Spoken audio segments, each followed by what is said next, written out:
Yun mga kababayan, mga kabarangay, no?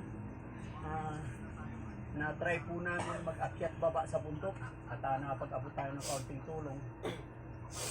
Nakatakot, pero masaya. Yun. Sabi nga nila sila, normal na sa kanila. Sa amin kasi makang nauuna yung takot eh. Lalo na si Kuya Rap kasi magtalbog-talbog. Pag nalaglag, malayo ang pupuntahan. Kaya kapit na kapit. Halika kaya, Jesse. Nasugat si Kuya Jesse. Halika. Tingin.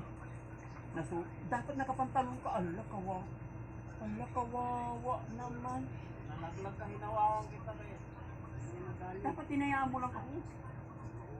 Kaysa masugat ka. Hindi kasi ako matigas naman yung mga balat ko eh.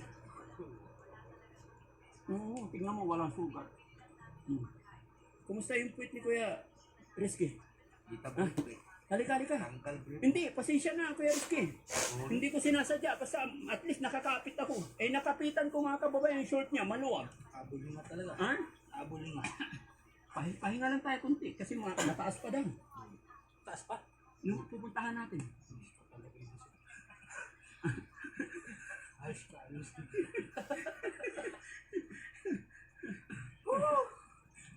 Para mabawas-bawasan yung taba. Mabawas-bawasan yung taba natin.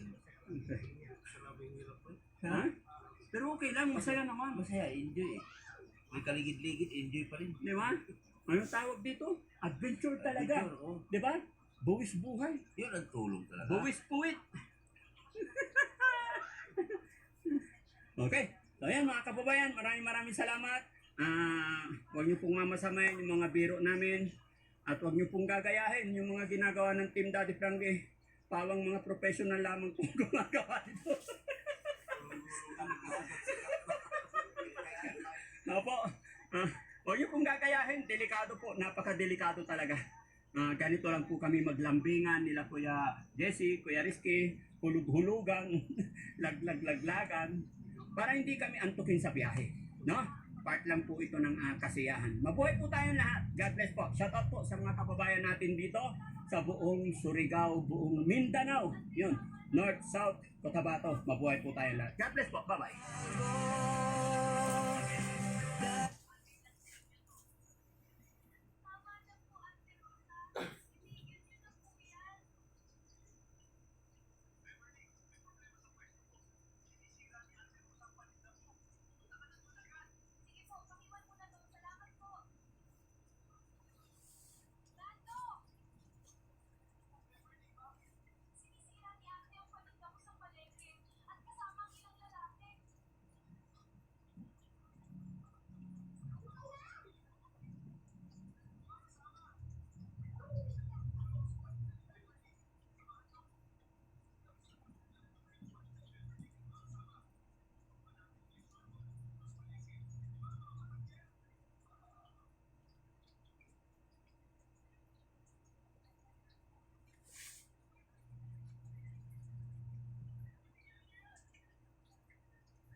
Nagtalag na siya.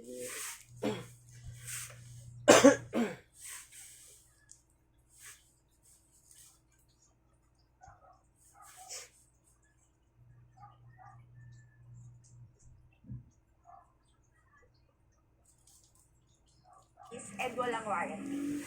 Pero dito sa Shop nila Sir Richard, sa Pasasawayan,